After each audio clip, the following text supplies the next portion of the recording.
Okay, so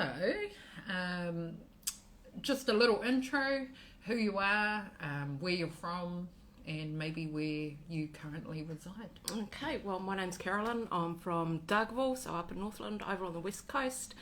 Originally Love from it. so yeah, Northland's great. Eh? Yeah.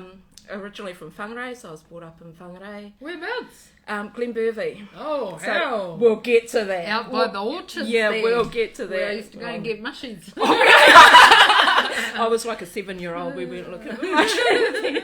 But yeah, so from Whangarei, I was brought up over there.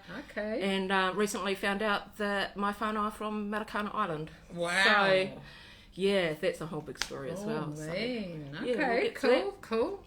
And what made you want to jump on our Let Me Speak campaign and share your journey with us? Oh, well, I've been following you since, like, far out. The early days. Oh, gosh. The early days before I was clean.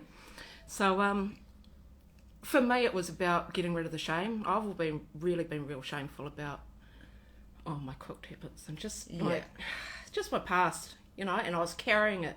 And I thought that was a big issue for me too, to get clean, was to, one, come truthful to myself and then let go of that shame to be able to recover. Hard out. And this may be a bit of that process, letting go of that. And honestly, if I can help one person, then this is all worth it. It's I felt worth the same speaking when up. I started on social media and I started talking my shit. And I was just like, you know what, fuck it.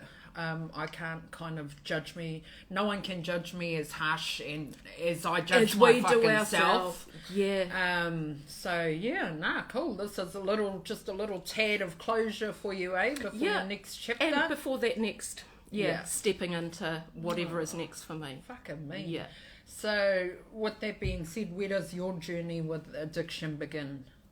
Oh, I was thinking about this, and I think it's my 7-year-old self. Wow. So, like I said, I grew up in Glenbervie in Yeah. Whangarei, and I went to Glenbervie Primary School, and life was great, honestly. I had an awesome upbringing, mum and dad, amazing. Yeah. Had a brother and sister. We had, like that picket fence lifestyle. Life was great. Life was awesome. And I was at school, and I got started. The kids were calling me an abo, and I had no idea what an abo was. And I don't know whether I asked my parents, went home and, Mum, what's an abo? Yeah. Or asked my friends, but somehow I found out that it was a black person from Australia, or that's what I was told. Yeah. I'm like, why are they calling me an abo? Like 7-year-old me just can't make sense of what this is, why they're naming me that. And as soon as I found out that it was a black person from Australia, that's what they told me then. That's what they told you. I started recognising my skin colour. I never knew I was brown. It's really weird, but my sense of self was that I fitted with my family. Yeah. And my school, which was, I was the only brown person in a white school. So, but I never noticed it. I never knew that I was different until they sort of started with pointing that. it out. Yeah. Oh, I am different. What's wrong with me? So I was walking home from school one day, and my sort of best friend sort of came up to me. She said, I know something about you that you don't know. You know how 7-year-olds... Yeah. And I said, oh, what's that? She says, oh, you're adopted. Your parents aren't your real mum and dad. Your mum didn't want you. I was like, oh, far out. Oh, okay. Still live a 7-year-old me didn't, I didn't even know what this is. What is adoption? What, didn't make sense of what that was. And I knew Dad had a special drawer, like bedside table, and I knew stuff was in there. Didn't really know what, because, I wasn't that sneaky as a kid. I mean, I never sort of had any reason to. Yeah. But I knew something was in there. I knew his special things were in there. I thought, I'll go and have a look. And I found a birth certificate, and it had a different name on it, and it didn't have anything that meant anything to me, like Mum and Dad's names weren't on there, but they had the same birth date as me. The birth cert that the birth certificate that I'd found, and it was an Australian one. I thought, this is really weird. What does this mean? Is this person me, or? Wow. So after a few years, I sort of came to that realisation that I was adopted, and my mother had given me up, and now I'm in this new family. And the problem was, Mum and Dad never told me. And you didn't So ask? I didn't ask. Okay. Even that 7-year-old me didn't ask. Yeah. I was too scared, I suppose. I just got so up in my head as a young kid that... Scared of the answer? Or? Yeah, because then what next? You know, like, Yeah. my mother had already given me up. And I didn't know why. Because you can't really understand those things as a kid. Process them. You don't know what that means. And I think really I was waiting for the next parents to do it, right? Because why not? And like we were brought up in a Christian home, which was great, you know. Yeah. But, you know, there was heaven, there was hell, and you be good, and you do this, and you'll go to heaven, and everything will be choice. Yeah. You know, so I thought I must have been really evil, eh? Like as a 6-month-old, like I was adopted when I was 6 months. So I must have been a really bad baby or something to, like, for that to happen, for mum to want to give me up like that. Sort of not understanding. I've got a whole heap of understanding around it now, but as a child, you just don't get it, you know. And that's when I think food addiction started for me. Yeah. So I was comfort eating and I was hiding it. Like it was... Mum was always really healthy, so we were brought up healthy as, you know, healthy lunches, healthy dinners, never any takeaways, or that would have been once a month or something. Yeah. So anything that was like considered a bad food back then, that was me, man. You know, I was comfort and then hiding it, you know. So that was my go-to. That was my first addiction, I think, that comfort eating. Yeah. And what did that do for you? If you could explain what that does for one. Just calmed it down. It just really calmed it down. And because we were the healthy family too, it's really bizarre. We never had bought lunches or anything like that. So whenever I did get to buy a lunch from the, you know, cafeteria, that was my way of fitting in. So that was my segue into being able to be part of this and feeling accepted other group. So that went on for a while. I've always battled food addiction. I've always battled my weight. You know, that's always been a big thing for me. When I got to about 13 or 14, I mean, you know, puberty hits and you start getting all a bit out there. And I started, friends introduced me to drinking, and then I was running away, and then we were hitting the booze. I was about 13, runaway kid, you know, just getting out the gate. And at the time, Dad was diagnosed with cancer, so he was really, really sick.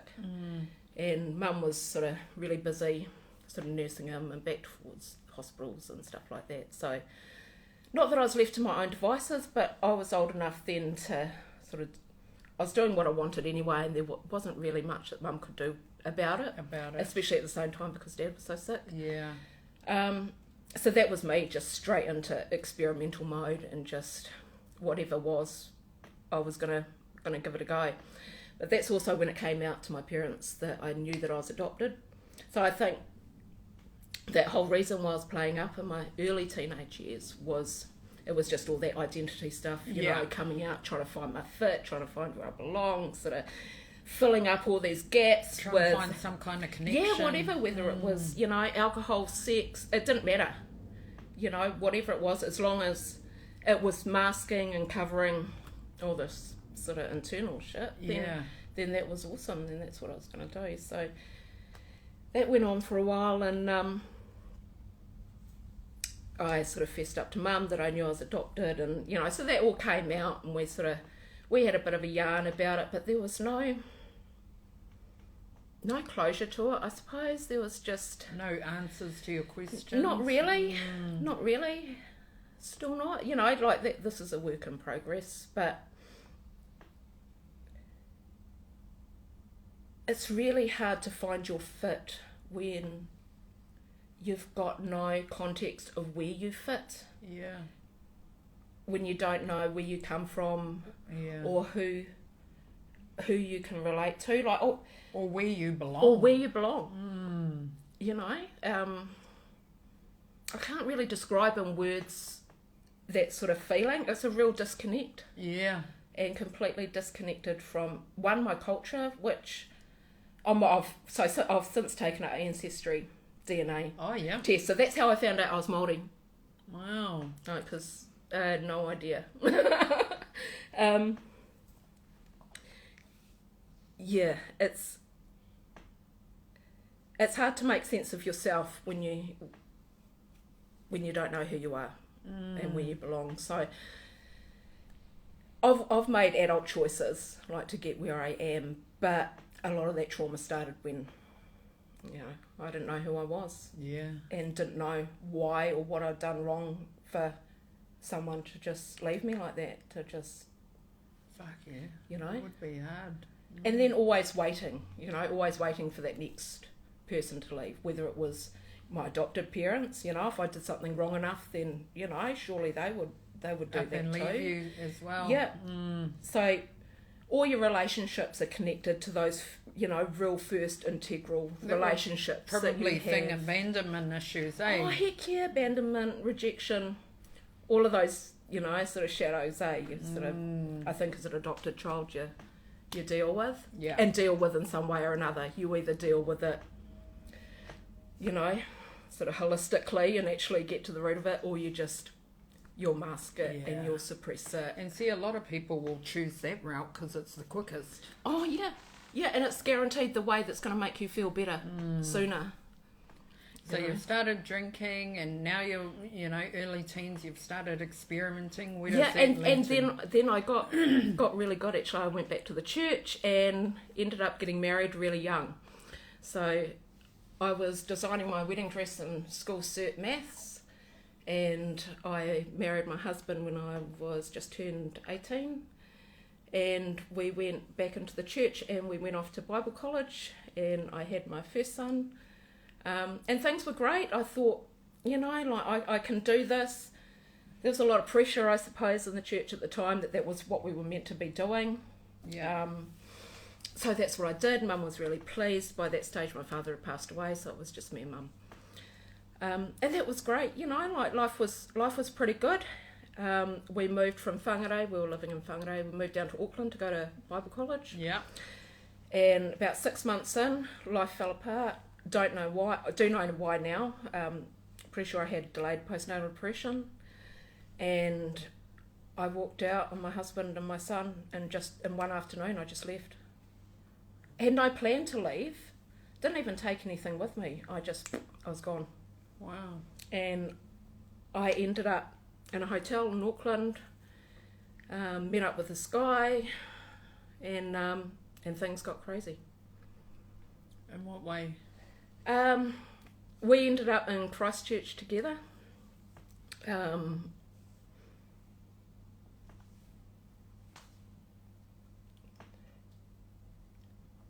Sorry. You're right. Take your time. Yeah, we ended up in Christchurch together and introduced me to a totally different life. Like, really, my life had been quite sheltered, upbringing, church, off to Bible college, in between those, little teenage drinking things and stuff, normal experimenting growing up. Yeah. My life couldn't have gone from any different from going to the church into what happened, so... You went to the other end of the spectrum. Yeah, pretty much. Pretty much ended up in a strip club working on pole in the next 2 weeks.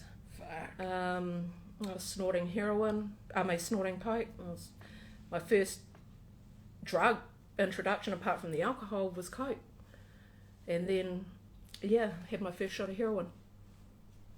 And I thought it was great. I thought it was absolutely great. In what way? What did it do for you? The demons left. The thoughts, the anger, the frustration, the sadness, the emptiness, all of it is gone. All the questions. Yeah, until they come back again. But right then it was great. Right then I didn't have to worry. Right then I wasn't thinking. I felt fucking awesome. And that's the thing that people don't understand. It's not the drug you become addicted to, it's what the drug does for you. Yes. That becomes the addiction. Yes. The feeling good, the no fucking questions circulating in your mind, the sadness, the hurt, the pain. Yeah, there's none of that. It goes. And it's only there when it comes back, and then you can fix it again. I mean, there's been no other until then there was no other fix for that. it did the job. It was like this miracle, you know, that I could take something and all that was gone. Yeah.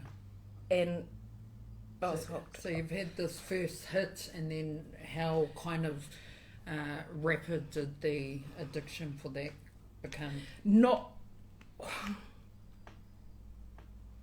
a lot. And as much as I loved it, the needles terrified me. Yeah. But I did get addicted to that lifestyle. The easy come, the easy go, the money was great. And I was actually feeling good about myself, because with all the coke and all the other drugs, I lost a ton of weight too. Yeah. And that in itself was a drug, because of this body dysmorphia, like all these issues that I had with my body over the years were gone, because like, oh shit, it was great. And then that whole,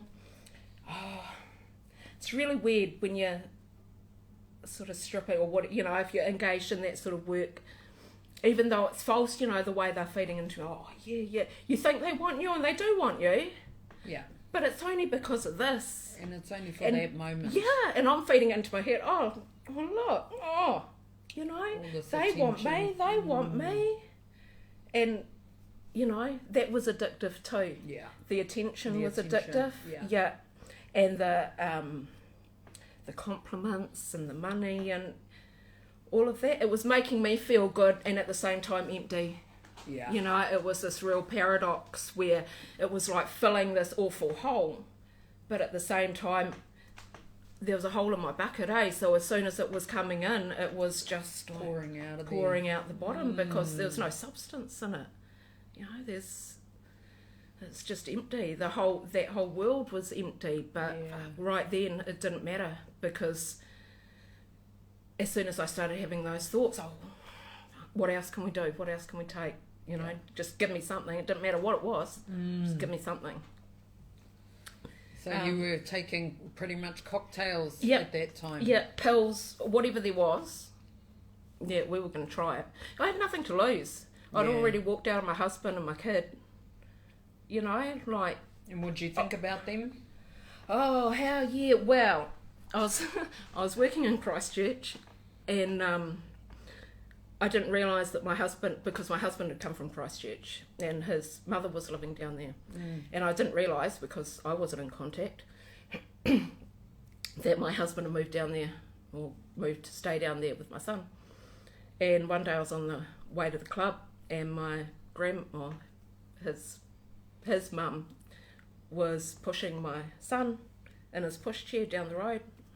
And I was on the taxi on the way to work, and I'm like, the fuck is this? And that was a moment, it wasn't the moment, but it was a moment where I thought, shit, what the fuck are you doing? I knew where it was going to head, and it wasn't big, you know, it wasn't good. And there's, you know, like my 9-month-old, I think then, that's my kid, but I'm not pushing him in the pushchair, that, you know. I'm, you know, sort of about to get my clothes off for some dude, like, and there's my kid. It wasn't the end. At that stage I was living in a hotel in Christchurch, and sort of someone rapped on the door. I mean, it's really weird, you know, for someone to come and knock on your hotel room, because like, that doesn't happen. I was like, who the frick's that? I opened the door, and it was the Christchurch police, and I didn't realise, because I hadn't seen the paper that morning, but my photo was on the front page of the newspaper as a missing person. Oh, wow. Because no one knew where I was. I'd just vanished. Mum was desperate to find out, you know, where I was, what I was up to, and come home. And I mean, they couldn't make me go home, because, you know, I was an adult. Obviously, there was no one in the room at the time.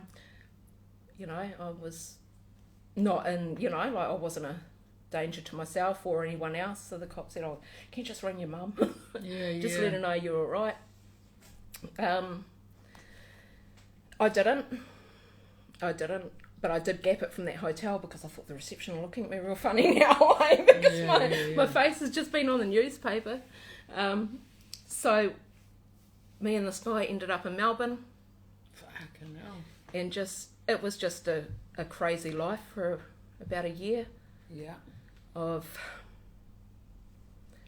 What did you end up doing in Melbourne? Yeah, working. Oh, yeah. Yeah. Yeah, he was working. No, I was working. Oh, yeah. He was working as well. We both worked, and then we both worked together, and then we got into a lot of BDSM and rough sex and stuff like that. And that, in a way, that became another addiction. Because so you've gone from being this church girl. Yeah. We were organising a kids Christmas thing before I gapped it. Like, I had all these kids in my house, and we were going to do a Christmas, presentation at the church, and it was going to be great. So it was. And then next minute you're doing one to the bondage and fucking. Yeah. Yeah. The reason that I'm highlighting that is because I think it's important to show how the other end of the spectrum you can go. Like, for me, I was a full-time mum. My children were my entire life.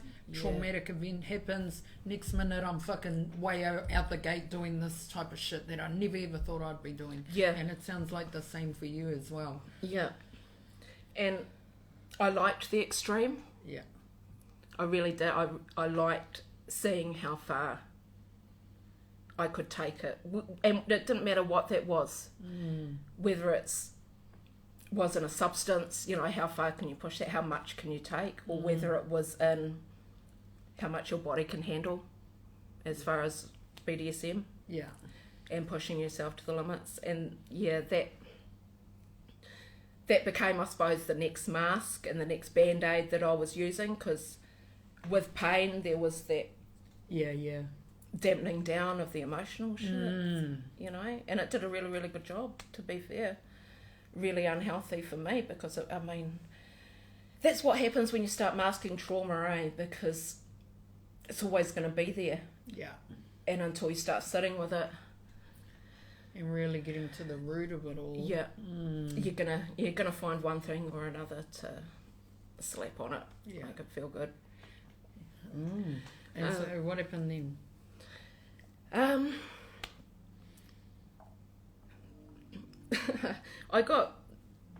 Mum found where I was in Melbourne, and I got really sick, and I ended up in the hospital, and they got hold of my mother and said, we've got you here, we've got my daughter here, what should we do? Mum booked me a ticket back, and the next day I was on a flight back to Whangarei, and I got off the plane. I was out of it, I was freaking gone.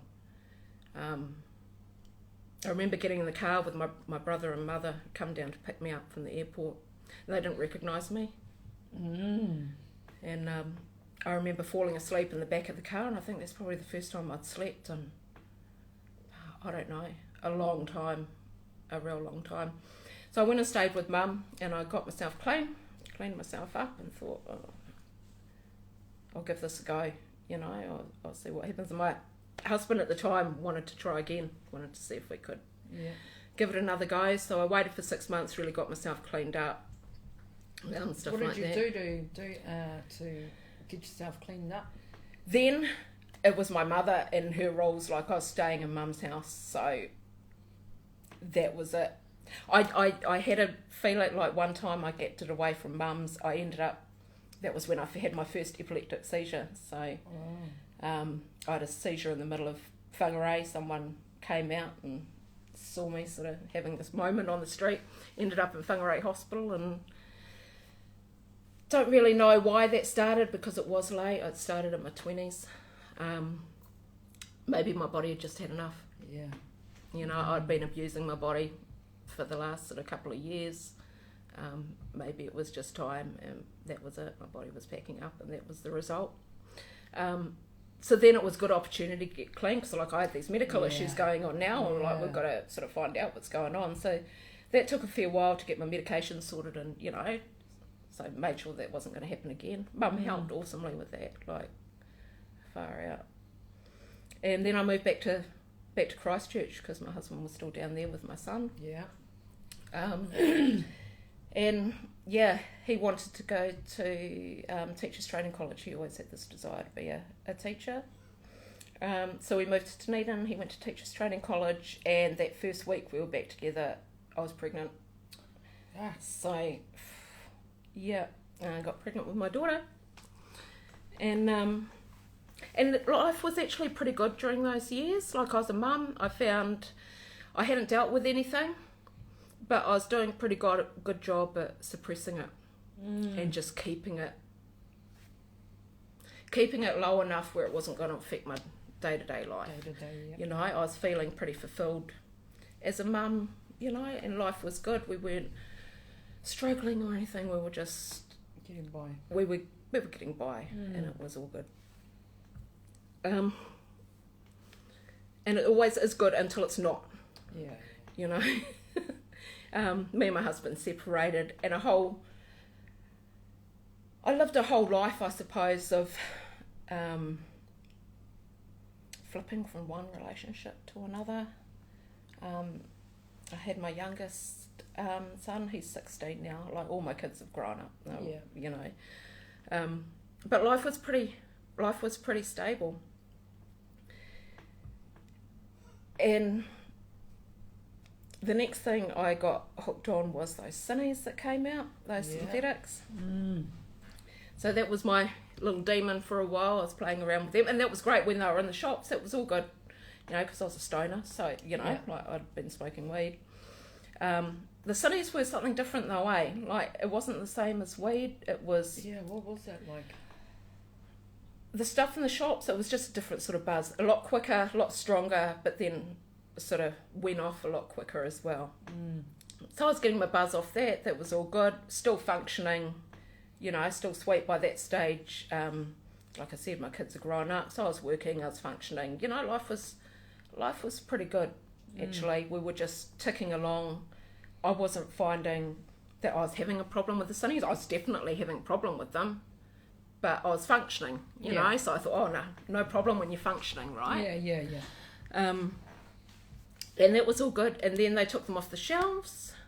I thought, shit, this is shit, you know. And then I found someone that was making it up.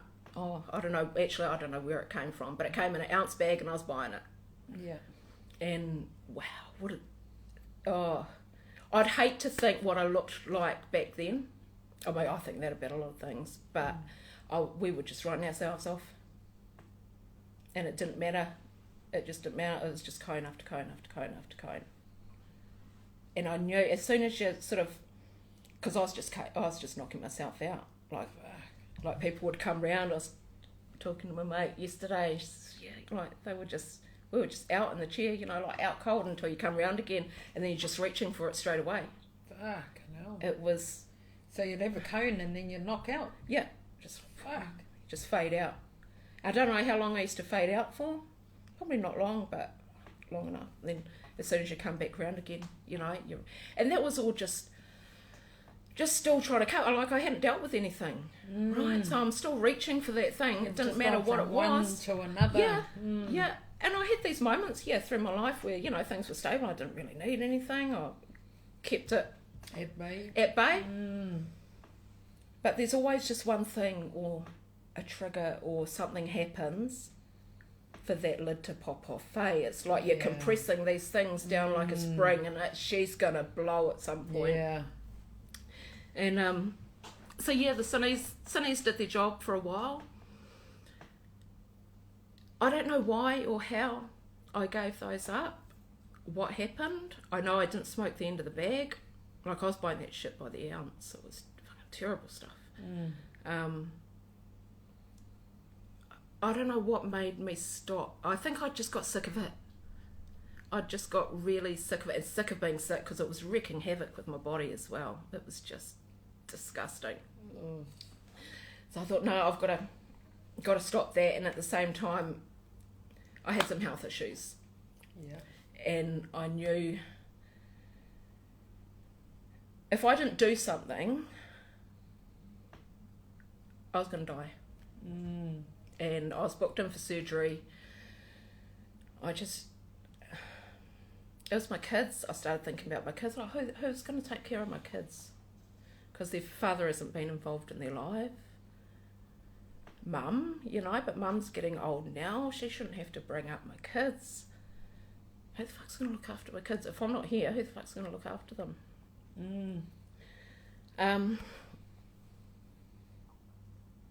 So that kind of... That did it for a little bit. Got myself off the cinnies. I had some surgery. And then I had some pretty wicked health issues to take care of. And I wasn't coping in my head because I was so wrapped up with these thoughts that I might not make it. And it's almost like I was guilty about getting sick.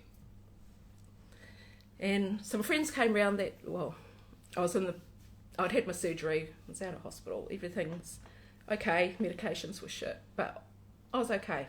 I was still here. Yeah. And some friends came round and they said, oh, you know, things are really good. And I'm like, what are you on? I said, oh, we just had a bowl before we came round. And you can't even tell, eh? I'm like, oh, I don't know. She says, oh, do you want to try it? And I'd been anti-meth. Like, I'd taken a lot of drugs. I was anti-meth. Why? I don't know. Probably I'd bought into that narrative. It's the most evil drug. You're going to get hooked straight away.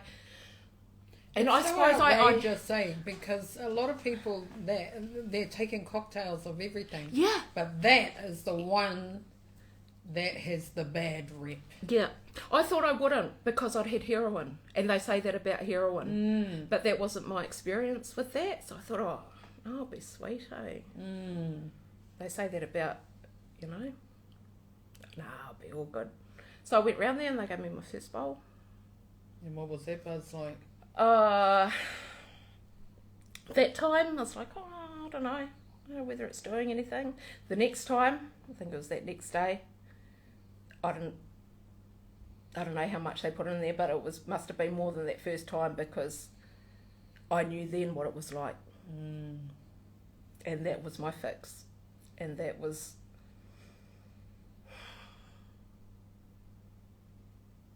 I thought at that stage it was going to fix my life. I didn't feel sick anymore. Like the pharmaceutical drugs that I was having to take at that time were making me feel real sick.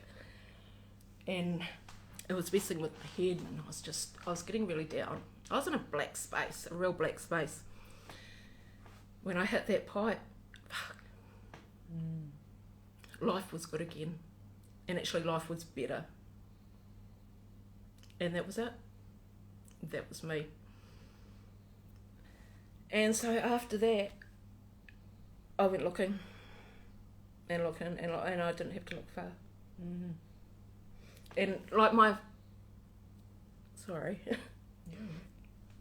at the start I thought, oh, it'll be all good. As long as I don't know how to use the pipe and get someone else to drive me. It's always the thing. Oh, yeah. Wow. As long as I don't learn how to use it. Yes, and I'll someone be else sweet. is doing it for me. Yeah. No, I'll be sweet. You know, that way I won't get hooked. That way I won't even know how to take it. Yeah. Oh, what a load of shit, Yeah, eh? fucking Oh, we can lie to ourselves Yeah. real good, eh? So I was doing that. And things got pretty hectic pretty quick, and that was the new me. That was my go-to. Your new poison. Yep. And it worked. It worked better than the alcohol. It worked better than the coke back in the day, and the heroin back in the day. Worked better than the cinnies. Why? In what way do you reckon it was better than those other ones? It shut up the voices. It shut up the negative self-sabotage. The no one's going to want me. No one's going to love you. They're all going to leave you. Shuts off that, because it didn't matter if they left me anyway, because that was going to be there. Yeah. You know, that wasn't going to leave me because I can always go and get it again. And so that's how I started managing that, and at the same time sabotaging myself because I was doing exactly the right things for someone to leave me because I was getting that cooked. Yeah. You know, so giving someone all that opportunity to do that, and I mean maybe that's what that part of me was trying to do. You know, it's almost like that self-fulfilling prophecy. Yeah. You think this is going to happen, so why don't we just get on with it? Yeah. Help it along. Yeah. Yeah. So that was my introduction to meth. How quick was that? Before you started realizing, fuck, I need that again and again. Not long. Probably because it was pretty easy for me to get. Yeah. Too easy. Yeah. So that just became my daily life.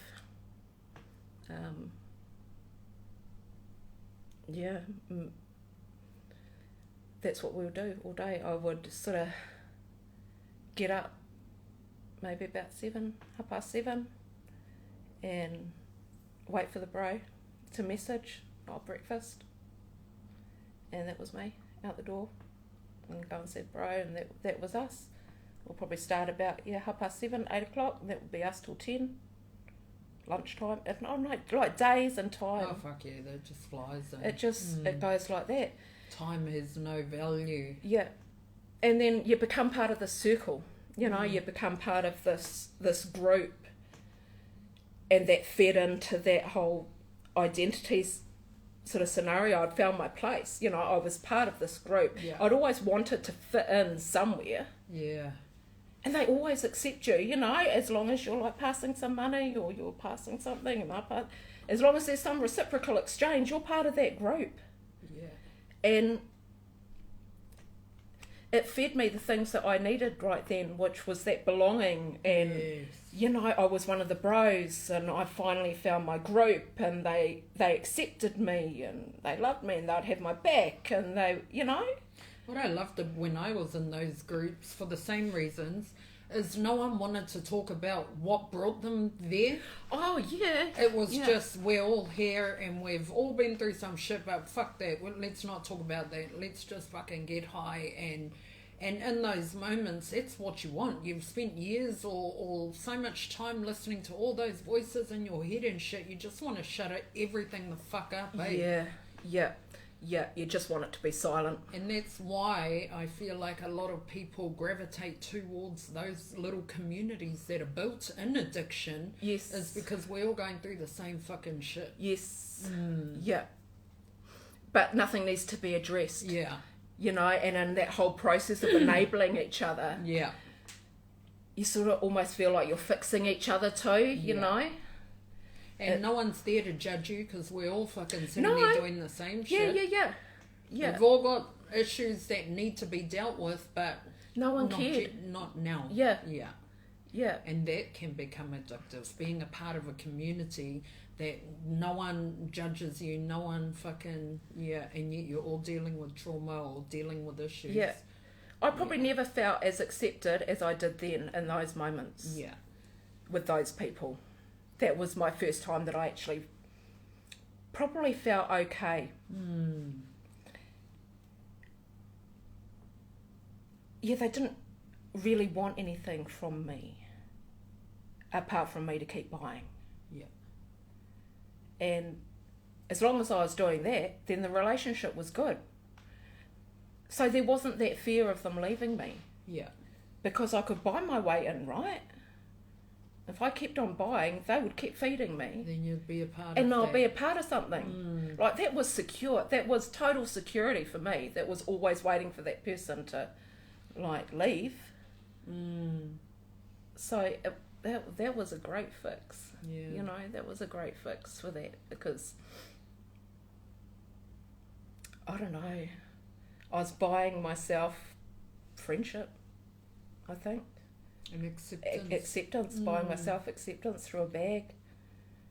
And how long did that last? Oh, well, too long, eh? Too long. A good year, I suppose. It could have been a lot longer. Yeah. It could have been a lot longer, but it was a good year. Started off, how it always starts off occasional, and then you're every day, and then you're all day every day, and then you might like come down once a week. Great for the body dysmorphia, because once again I lost a ton of load of weight. Yeah. And because you're not eating at all. Oh no! Between the meds that I was on at the time and the meth, wasn't hungry. I'd go for about a week without eating sometimes. Yeah. I thought as long as I'd come down once a week, have a good couple of sleeps, we'll be sweet. I can manage this. Yeah. But shit, the body was getting tired, especially for me, because I'd already got health issues anyway. So things were not good. Things were not good. And I'd been up for a while. I actually don't know how long I'd been up for, but I didn't want to come down. The worst thing was coming down, because then it was all back, and then you'd have to deal with the shame of what you'd just been up to. Because at the same time, of course, I'm all trying to keep it a secret from a partner. And that was an issue in itself, because we were a family unit that we're using, kind of thing. Yeah. So there were some that didn't know and some that were all in the know. So it was like this huge division. And I kept it up for a while until my body said no, and I had a massive seizure. And I thought that was it. I thought, no, this is going to be the last one. When I have a seizure, sometimes my body struggles to come back, so I have some speech problems and I can't speak, and my right side goes, so it's like almost having like a stroke. And I was like that for about a week. I thought, shit. And I knew that was the come downs, that's what would happen to me. I'd stay up, then, sort of have a bit of a break, and then the body would have a seizure. And I was just, can't keep doing this. I just can't keep doing this. And the last seizure, I thought, fuck, that's it. That's just it. Am I going to stay like this forever? Like the speech wasn't there. I couldn't walk, so I'm having to get my partner to wheel me into the bathroom so I can sort of, go to the loo and get in the shower. And it's like, well, this is fucking degrading, isn't it? Like, look at what you've done to yourself. Was this your pivotal moment? It was, in a way. I didn't realise it then. After that seizure, my partner got really sick. And it was the flu, but my partner's got emphysema. So the flu can kill him. And he got really sick. I just started getting my movement back, and I could talk, and at least I could walk again, so... But because he was so sick, I thought, shit, come on. He's just been looking after you for the last, month? The least you can do, instead of going and getting a fucking pipe, is to at least look after him. Yeah. I think fuck he did get sick. Because if he didn't, I think I would have gone. I think I would have continued that until it killed me. I don't have any doubt. I think if he didn't get sick, that's what would have happened. But he got sick. And I thought I was going to lose him. He was that sick. And I thought that was it. I thought, fuck, now, he is going to leave you because he's sick, but he's still going to leave you, see? And so I put my big girl pants on, and that was it. Made your mind up, eh? Made my mind up, because this wasn't worth it. It was not worth it. Which of us were going to die first? He's sick. Probably because all the worry that you've just put him through. This is the way, my head was sort of working at the time. You've been really sick. If you do that again, you don't know if you're going to start breathing, stop breathing during a seizure. He's really sick. this can't go on. This is madness. And that was it. And I stopped. So my partner was sick for a good sort of couple of weeks, so I had 2 or 3 weeks to that you were busy, go, yeah, and sort of go through that initial sort of detox, you know, and thank goodness he's still here because, you know, like he got better and things were really good. And that was when I put down the pipe and said, that's it, I'm done. How long ago was it? That was 3.5 years ago. Wow. Yeah. I relapsed once. Yeah. I relapsed once in that space. So once I decided to stop, I had to, like a lot of the stories have been, and a lot of people's experience, that they just have to cut everyone off. Cut everyone off. Yeah. I think that was the hardest for me because they were family. So me cutting off associations, it's not friends, they're family. Yeah. How the heck am I going to do this? I had to do it, you know. If I didn't, there was no chance of me getting sober. Absolutely and the thing no is, shot. as well as those people sat with you in your dark times, Yeah. Even though you didn't talk, they sat by your side. Yeah. These are the They things were the bros. Yeah, that make it hard to leave the circle. Yeah. Is because in those hard fucking times, they were there. Yes. Yeah. And they weren't going anywhere. Oh, so much security in that. But I had to. Yeah. Yeah. You know, I knew that much by then, that if I didn't, and like by that stage I'd been following you, Nix, and you know, like you were there and you were getting clean, and it was like... What was the stage you were at when you started watching? Oh, we're still getting fried. Oh, yeah. Yeah. We all were. Well, you know, we'd be watching your videos, still on the pipe. Far out. It seems a world ago now. Yeah. It really does, but that's where it started. And then after that, of course, is when I gave it up. I was watching you more because it's like, far, you can do it. I can do this, man. Look at her go. I can do this. Because I hadn't had anyone in my life personally that I knew that had given up. Yeah. So I didn't really know who to reach out to. And then I did. I just, one day, I knew I was close to sort of wanting another turn. Yeah. I think I was about 6 months clean. I thought, shit, this is getting dangerous.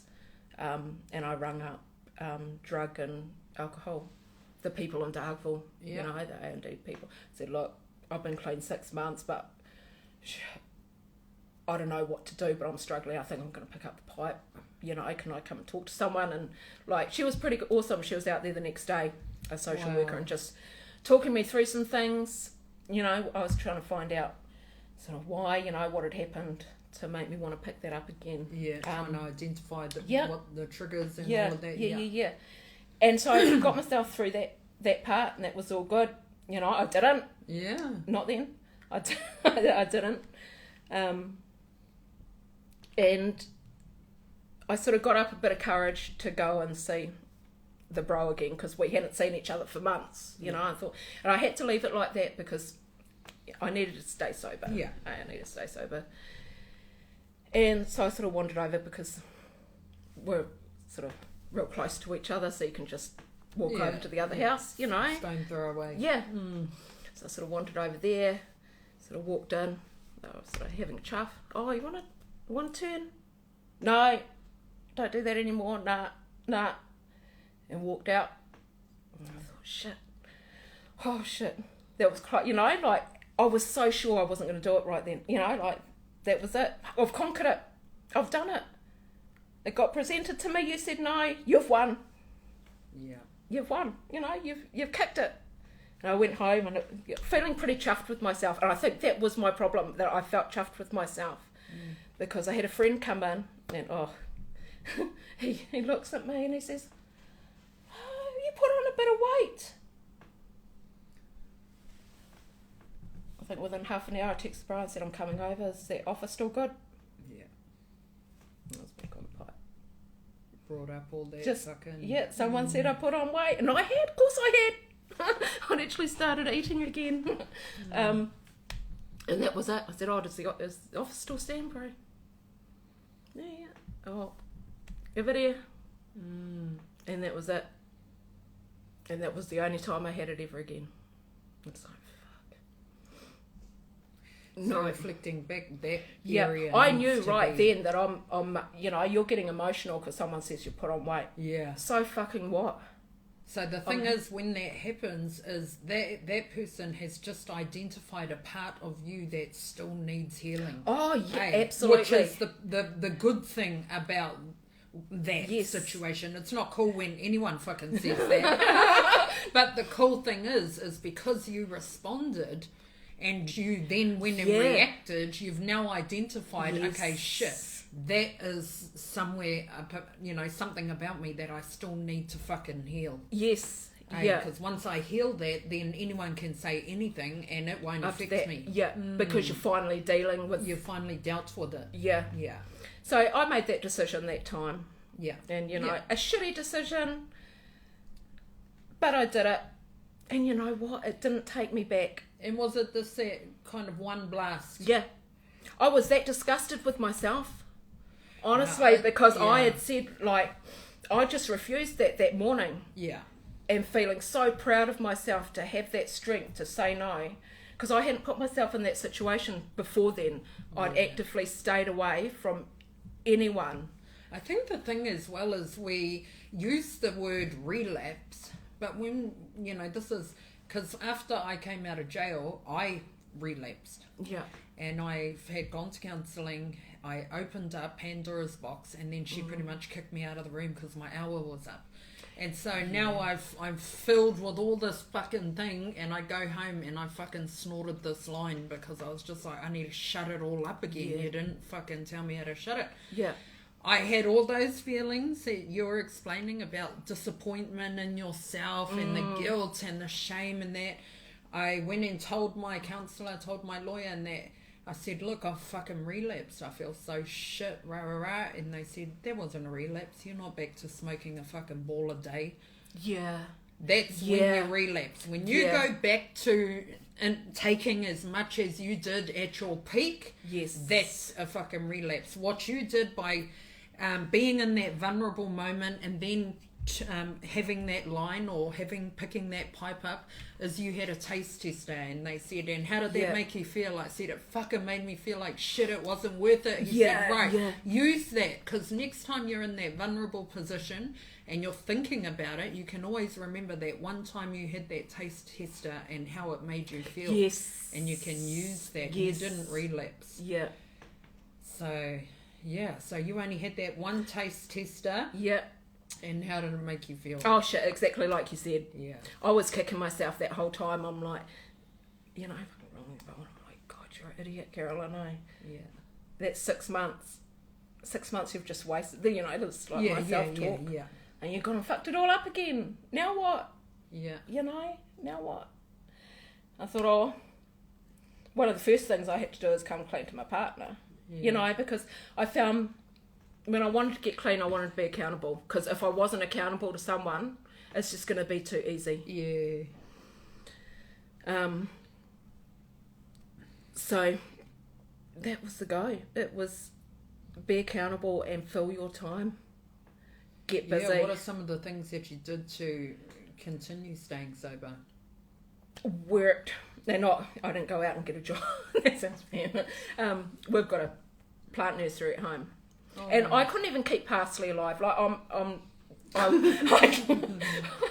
I was not a gardener. I'm a bit more of a gardener now. Wasn't a gardener then. I couldn't keep parsley alive. I was shit at it.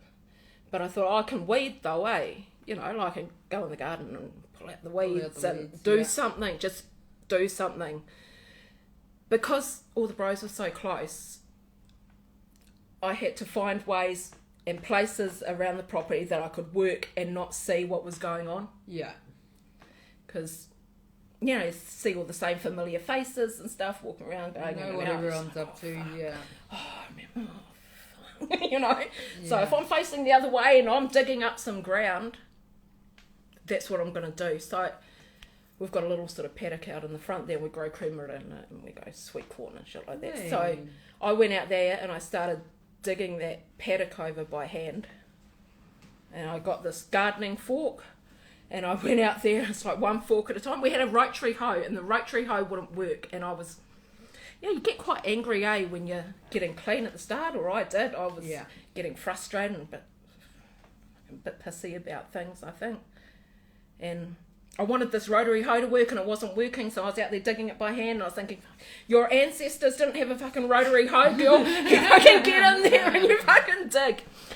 And I think I put my anger and my sadness and my guilt and my shame into the ground. Yeah. Because I just worked that ground and worked it and worked it and worked it until I was exhausted. And I did that every day. Fuck. And I did that until I'd worked through the shit. Yeah. Until I'd got to that point of being, actually, you are done with this. And in working all of that shit out, I thought I need to keep busy. I need to find something else to get passionate about. I almost wanted to find a hobby. Yeah. You know, find something that would spark me, because I think I'd like smoked most of my like happy bars. Yeah. And I needed something to feel good, you know. To give you that same fucking good feeling. Yeah. And I went and bought my first houseplant. Uh-oh. I know this. Oh, you know where this is going to go. Oh my God, I just need to show you my house. I know this story. Yeah. Hey, but these are healthy addictions. They are, right. They are fucking... some are unhealthy. But that's where it started. I started with one plant. And I nurtured it and I cared for it and I realised I could keep something alive. That's what I love too. Yeah, and I was keeping myself alive at the same time, because as much as I was nurturing these plants, I was actually nurturing myself in a healthy way. Yeah. And then I was finding all these analogies, right? Because we'd sort of repot it and I'd be looking at the roots and stuff like that. Oh, they're healthy. And I thought, far out, Carolyn, you know, like, what about your roots? You know, what about putting... Oh, these plants are making you reflect, girl. Oh, yeah. I did therapy with plants, honestly. Fucking like, they didn't talk to me or anything, but honestly, they were giving the best feedback. Yeah. Because I was understanding myself by nurturing these freaking plants. Fucking mean. And so it went from one plant... Yeah, I was going to say, how many you got now? I don't know. Oh. My daughter counted last year, I think it was 289 or something. But, you know, holy fuck. Wow. There's a few.